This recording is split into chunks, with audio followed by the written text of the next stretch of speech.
拆开机器底部盖板 ，remove the bottom cover of the machine。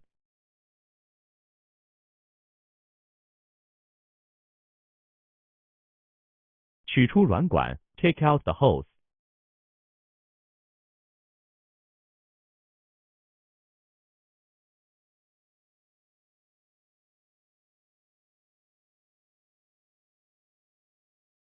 更换新的软管 ，replace with new hose。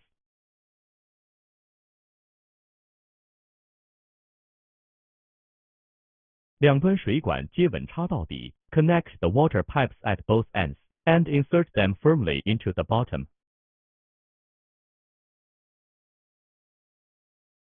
装好固定环 ，install the retaining ring。